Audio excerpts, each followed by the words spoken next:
আসসালামু আলাইকুম viewers, welcome to my channel. আমি কাউসার নূপুর। আজকে ভেজ নন ভেজ সবার খুব পছন্দের একটা রান্না দেখাবো, আর সেটা হচ্ছে ফুলকপির রোস্ট। যদি কিছু টিপস মেনে এই ফুলকপির রোস্টটা করা হয় তাহলে দেখবেন যে শুধু এই ফুলকপির রোস্ট দিয়ে আমাদের খাওয়া শেষ হয়ে যাবে, টেবিলে আর কোনো তরকারি কেউ খাবে না। আসুন দেখে আসি এর পুরো রেসিপি। শীতের সময়ে ফুলকপির রোস্ট খাবো না, এটা কিন্তু হবে না, কারণ ফুলকপির রোস্টের কিন্তু অন্যরকম একটা টেস্ট, আর যেটা দিয়ে পোলাও খেতে ভাত খেতে অসম্ভব মজা। শুধু ফুলকপির রোস্ট হলে আর কিচ্ছু লাগে না। দেখুন, আমি ফুলকপির রোস্টের জন্য এভাবে ফুলকপিগুলোকে ঠিক যেরকম একটা একটা করে পিস থাকে সেরকম করে নিয়েছি, আর এই ডাটাটাকে একটু দেখুন যে মাঝখান থেকে ফাটিয়ে দিয়েছি যাতে করে এর মধ্যে সুন্দর মতো লবণ ঢোকে। এখন এগুলোকে আমরা সরিয়ে রেখে আমাদেরকে একটা মশলা বানাতে হবে, আর সেটা হচ্ছে হাফ কাপ পরিমাণ টক দই দিয়েছি। টক দই কীভাবে ঘরে পারফেক্টভাবে তৈরি করতে হবে তার কিন্তু ভিডিও আমার চ্যানেলে দেওয়া রয়েছে, ডেসক্রিপশন বক্সে আমি লিঙ্ক দিয়ে দেবো। দেখুন, এখানে আমি কাজু বাদাম দিয়ে দিলাম 10 থেকে 15টার মতো। এখন ব্লেন্ডারে এটাকে ব্লেন্ড করে একটা মিহি পেস্ট তৈরি করে তারপরে ফিরে আসছি। চুলায় একটা কড়াই উঠিয়ে দিয়ে ভালো মতো গরম হলে এখানে দেখুন যে আমি হাফ কাপ পরিমাণ তেল দিয়ে দিচ্ছি, আর এখানে দিয়ে দেবো আমি 1 টেবিল চামচ পরিমাণ ঘি। কিভাবে পারফেক্টলি ঘি তৈরি করতে হবে ঘরে তার ভিডিও কিন্তু চ্যানেলে দেওয়া রয়েছে, সহজেই আপনারা তৈরি করে নিতে পারবেন। এখন এটা ভালো মতো আগে একটু গরম হোক।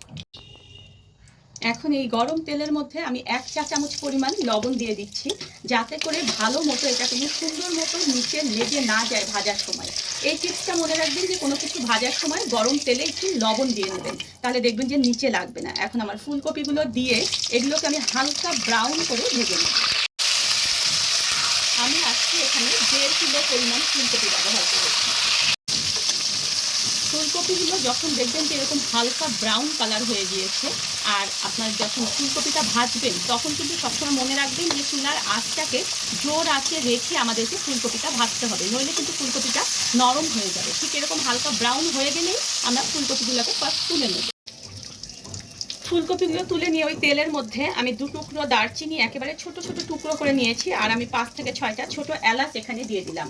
হাফ কাপ পরিমাণ পেঁয়াজ কুচি এর মধ্যে দিয়ে এটাকে হালকা ব্রাউন করে ভেজে নেব। পেঁয়াজ যখন দেখবেন এরকম হালকা ব্রাউন হয়ে যাবে, খুব বেশি ব্রাউন করলে কিন্তু রোস্টের কালারটা নষ্ট হয়ে যাবে। এখন এর মধ্যে আমি দিয়ে দেব হাফ টেবিল চামচ পরিমাণ শুকনো মরিচের গুঁড়ো। এটা আপনাদের ঝাল অনুযায়ী ব্যবহার করবেন। কেউ যদি রোস্টের কালারটা একদম হোয়াইট রাখতে চান তাহলে সেক্ষেত্রে আপনারা কাঁচামরিচের বাটা ব্যবহার করবেন বা চিরা ব্যবহার করবেন। 1 টেবিল চামচ পরিমাণ এখানে আমি রসুন বাটা দিয়ে দিলাম, আর 1 টেবিল চামচ পরিমাণ আদা বাটা দিয়ে দিলাম, আর হাফ কাপ পরিমাণ এখানে আমি পেঁয়াজ বাটা ব্যবহার করলাম। এখন এই সব মশলাগুলো তেলের মধ্যে একটু 2 মিনিট ভেজে নেব। মশলাটা ভাজার পরে তেলের মধ্যে দেখবেন যে সুন্দর একটা ফ্লেভার আসবে। এখন এখানে আমি হাফ কাপ পরিমাণ পানি দিয়ে দিচ্ছি, আর এই মশলাটাকে আমি একটু ভালো মতো কষিয়ে নেব। মশলাটা দেখুন যে ভালো মতো কষানো হয়ে গিয়েছে। এখন ভেজে রাখা যে ফুলকপিগুলো রয়েছে সেটাকে আমরা দিয়ে দিচ্ছি, আর আলতোভাবে এটাকে নাড়তে হবে। অবশ্যই মনে রাখবেন যে এই অবস্থায় নাড়াচাড়া করাটা কিন্তু খুবই সতর্কতার সঙ্গে করতে হবে। আর আমি এখানে দিয়ে দেবো হাফ কাপ পরিমাণ পানি, যাতে করে এটা আমার একটু কষাতে সুবিধা হয়। কষানোর সময় ফুলকপির এই যে গোড়াগুলো এগুলো সবসময় দেখবেন যে একটু নিচের দিকে দেওয়ার চেষ্টা করবেন, তাহলে দেখবেন যে এই ডাটাগুলো ভালো মতো সিদ্ধ হবে। এখন আমি যে কাজু এবং টক দইয়ের একটা মিহি পেস্ট তৈরি করে রেখেছিলাম সেটা এর মধ্যে দিয়ে দিচ্ছি। আমি কিন্তু এর আগে কষালাম হচ্ছে 3 মিনিট, আর এই মিহি পেস্টটা দেওয়ার পরে অল্প একটু পানি দিয়ে ব্লেন্ডারটাকে ধুয়ে দিয়ে আরও 2 মিনিট ধরে এটাকে কষাবো। তার আগে এর মধ্যে আমি একটু আস্ত বা গোটা কাঁচামরিচ দিয়ে দেবো জাস্ট ফ্লেভারের জন্য। 2 মিনিট কষিয়ে নিয়ে তারপরে ফিরে আসি। আমার কষানো কিন্তু একদম শেষ, মোট 5 মিনিট কষালাম। এখন এখানে আমি দিয়ে দেবো 1 কাপ পরিমাণ গরম করা দুধ। দুধটা আমি গরম করে একদম ঠান্ডা করে নিয়েছি, মানে কাঁচা দুধ কিন্তু ব্যবহার করা যাবে না। আর এখানে আপনারা খেয়াল করবেন যে আমি কিন্তু লবণ দেইনি, জাস্ট ফুলকপি ভাজার সময় লবণ দিয়েছিলাম। এখন আমি আমার টেস্ট অনুযায়ী লবণ দিয়ে দিলাম, আপনারা আপনাদের টেস্ট অনুযায়ী দিয়ে দেবেন।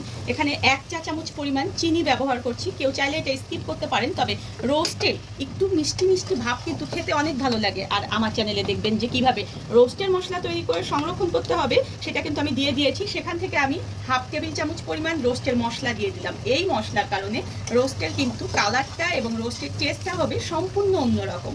এখন এটাকে আমি অল্প আঁচে ঢেকে দিয়ে রাখবো 3 মিনিটের জন্য। আর ডেসক্রিপশন বক্সে আমি রোস্টের মশলার কিন্তু লিঙ্ক দিয়ে দেবো আপনাদেরকে। রান্নাটা আমার একদম শেষের পথে, দেখুন যে উপর থেকে কিন্তু তেল ভেসে উঠেছে। আমি এখন এটাকে আরেকটু ফ্লেভার দেওয়ার জন্য এখানে আমি আবার হাফ টেবিল চামচ পরিমাণ ঘি দিয়ে দিলাম। এই ঘিতে কিন্তু ফ্লেভারটা একেবারে খুবই সুন্দর আসবে। আর এখানে আমি দিয়ে দেব হাফ চা চামচের মতো জিরের গুঁড়ো। এতে করে শেষে এসে জিরার গুঁড়োর একটা সুন্দর ফ্লেভার আসবে। আমি এখানে আমার পছন্দ মতো কিশমিশ দিয়ে নিলাম। এটা সম্পূর্ণ অপশনাল ব্যাপার এবং আপনারা যতটুকু দিতে চান ততটুকু এখানে ব্যবহার করবেন। এখন দেখুন যে হালকাভাবে এটাকে একটু নেড়ে চেড়ে দিচ্ছি আমি। খুবই সাবধানে নাড়তে হবে, আর একটু চেক করে দেখবেন যে আপনার ডাটাগুলো সিদ্ধ হয়েছে কিনা। যদি দেখেন যে ডাটাগুলো সিদ্ধ হয়ে গিয়েছে তাহলে আপনারা সব শেষে এসে চুলার জালটাকে বন্ধ করে দিয়ে একটু দেখুন যে পেঁয়াজ বেরেস্তা এভাবে ছড়িয়ে দিচ্ছি, দিয়ে এটাকে আমি ঢেকে রেখে তারপর পরিবেশন করব। লক্ষ্য রাখবেন সব সময় যে কখনোই পেঁয়াজ বেরেস্তা দেওয়ার পরে চুলার জাল দেওয়া যাবে না। অসম্ভব মজাদার এই ফুলকপির রোস্টটা সাদা পোলাও, সাদা ভাত, রুটি, পরোটা সব কিছুর সঙ্গে খেতেই কিন্তু অসম্ভব মজা। আর দেখলেন তো রান্না করা কতটা সহজ ব্যাপার। যাদের বাচ্চারা ভেজিটেবল খায় না তাদের বাচ্চারাও কিন্তু খুব মজা করে এটা খাবে। ধন্যবাদ সবাইকে আমার সঙ্গে থাকার জন্য। আর আমার পরবর্তীতে আরও নতুন কোনো ভিডিও পেতে হলে প্লিজ আমার চ্যানেলটা সাবস্ক্রাইব করবেন।